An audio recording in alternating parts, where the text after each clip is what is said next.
मतांना फलित केलं? मला वाटतं एकच आहे, तसं पाहायला गेलं तर परवाची बॉडी लँग्वेज मुख्यमंत्री महोदयांची आणि आजची बॉडी लँग्वेज, टोन सोशल मीडियानंतर जोडल्यानंतर आणि ते जे काही महाराष्ट्रात प्रश्न विचारतात त्यांच्याबद्दल बोलल्यानंतर आपण पाहिलं असेल थोडंसं अंतर झालेलं, पण बॉडी लँग्वेज तेवढीच डाऊन होती. पहिलं मी थोडा विचार केला की आपण खरोखर ह्या सगळ्या थापा ऐकायला बसायचं का, पण नंतर मी हा पण विचार केला की मुख्यमंत्री महोदयांचं कदाचित शेवटचं अधिवेशन असेल, त्यानंतर ते केंद्रात जातील, तर थोडं बसूया ऐकूया. म्हणून का आता मी ऐकलं, आपण पण ऐकलं, अनेक गोष्टी सांगितल्या, पण खरोखर ऑन ग्राउंड महाराष्ट्र जसा आहे आणि मुख्यमंत्र्यांच्या मनात जे आता काही चाललंय ह्याच्यात खूप तफावत आहे. त्यांचा ग्राउंड कनेक्ट हा तुटलेला आहे हे क्लिअरली कळतंय.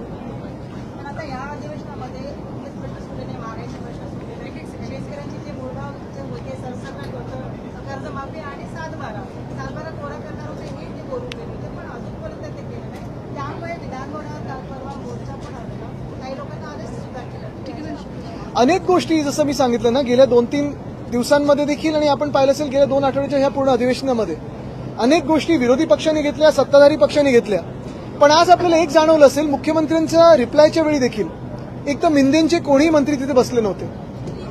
भाजपकडून पण उपस्थिती खूप कमी होती आणि एकंदर सगळ्यांना मला वाटतं आता कळायला लागलेलं आहे की जास्ती काही आता दिवस इथे त्यांना ठेवणार नाहीत, लवकरच केंद्राकडे खेचणार आहेत.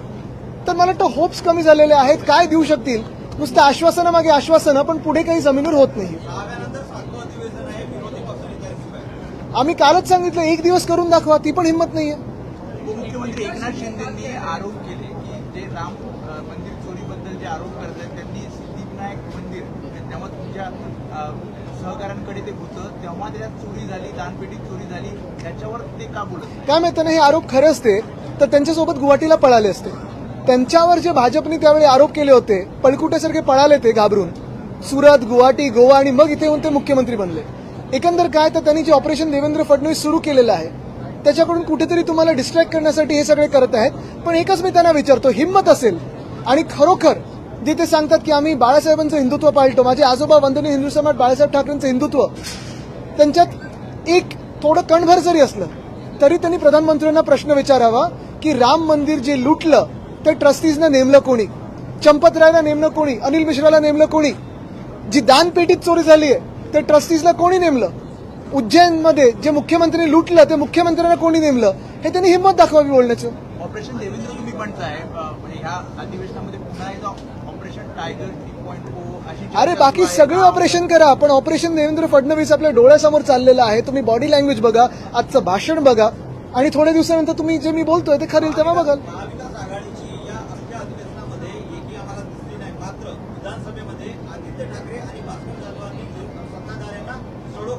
नाही सगळे होते, महाविकास आघाडी सगळी होती. काल पण 3-3:30 पर्यंत बोलत होते हे सगळे माझे आजूबाजूचे सहकारी.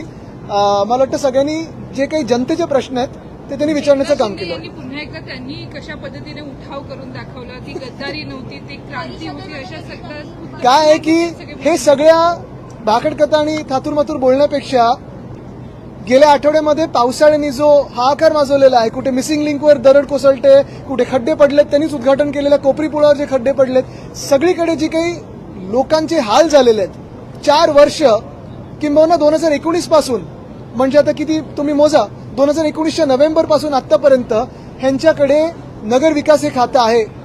4 वर्षामध्ये महापौर नव्हते तेव्हा प्रशासक पण ह्यांचेच होते. पैसा गेला कुठे, खाल्ला कोणी?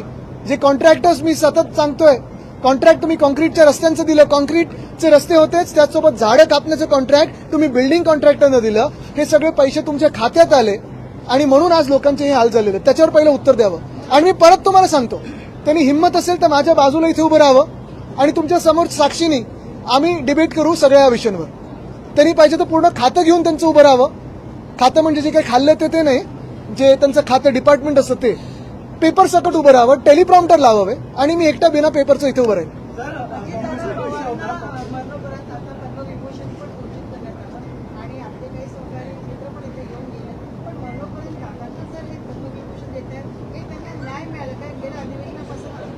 मला वाटतं हा विषय थोडा सेन्सिटिव्ह आहे. आता पण मुख्यमंत्री महोदयांनी त्याच्यावर आता ते सांगितलं की इन्व्हेस्टिगेशन चालू आहे, ते पूर्ण झाल्यानंतरच त्याच्यावर काही वक्तव्य करू शकतो. कॉम्प्लिटिकेशनचा विषय होता, परवा आयुक्तांनी प्रेस घेतली त्यामुळे कॉम्प्लिटिकेशन एक एकमेव कारण नाहीये, खूप कारण आहे, यावर तुम्हाला काय वाटतं? निश्चितपणे नक्कीच एकच कारण नाही आहे. दुसरं कारण हे आहे की ज्या महानगरपालिकेच्या मध्ये महापौर आता बसलेत भाजपचे, त्याच महानगरपालिकेने बिल्डर कॉन्ट्रॅक्टरला हे ट्री ट्रिमिंगचं कॉन्ट्रॅक्ट दिलेलं आहे. आता गफलत बघा अशी आहे, भाजपचं सरकार आहे, कांदळवनं असतील किंवा जंगलं असतील उठसूट कापायला निघालेत, छाटणी नाही पूर्ण छाटून टाकायला निघालेत, पण छाटणी करायची जिथे ट्रिमिंग करायचंय तिथे काम केलेलं नाहीये.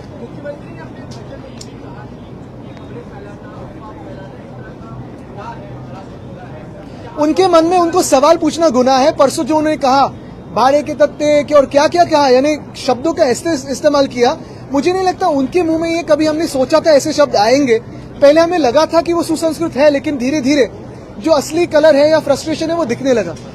दुर्भाग्यपूर्ण बात यही है कि उनका फ्रस्ट्रेशन जो दिख रहा है वो अभी राज्य पे रिफ्लेक्ट कर रहे हैं वो, और शायद ये उनका आखिरी सत्र है, इसलिए तो हम सभी आज बैठे थे ये सारी झूठी बातें सुनने. आज राजोर पाटील महापालिकेत आल्या होत्या, ना शिंदेच्या कार्यालयात गेल्या, ना ठाकरेंच्या कार्यालयात गेल्या, थेट आल्या, सही केली आणि निघून गेल्या. नेमकं त्या कुठे आहेत, काय? बघा, आम्ही त्यांची थोडी आत्ता मनस्थिती समजू शकतो, कारण त्यांनी मध्ये उद्धव साहेबांना येऊन भेटून पण गेला आणि त्यांनी सांगितलं त्या पक्ष सोडत नाहीयेत.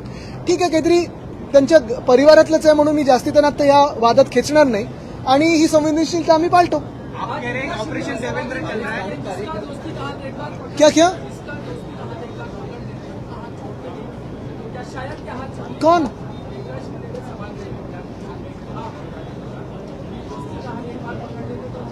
हाथ फिर कंधे फिर सर, अभी छोड़ दो ना, क्या क्या करते हो छोड़ दीजिए. आप कह रहे हैं ऑपरेशन उनके वो क्या, उनको क्या पकड़ना वो देखे. आप कह रहे हैं ऑपरेशन देवेंद्र चल रहा है. का आरोप लगाया, उन्होंने कहा कि देखिए, चोर ये एकनाथ शिंदे है, फेकनाथ मिंदे है.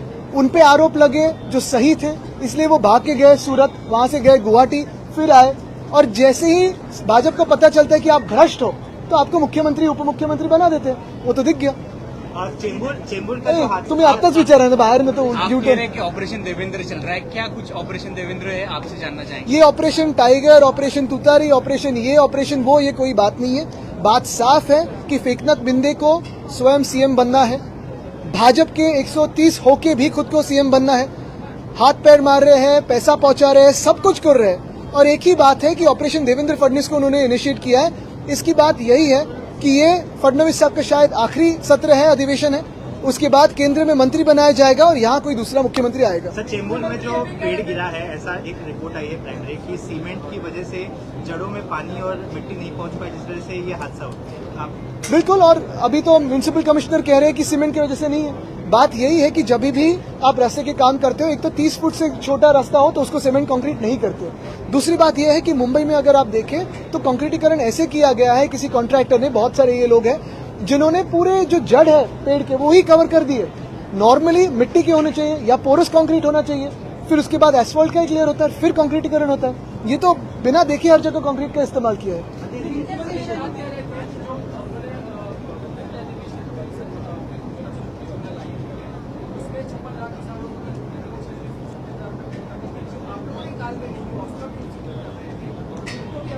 देखिए, आखिरी सत्र है, बाद में अभी दिल्ली में खींचे जाएंगे तो सारे झूठ माफ.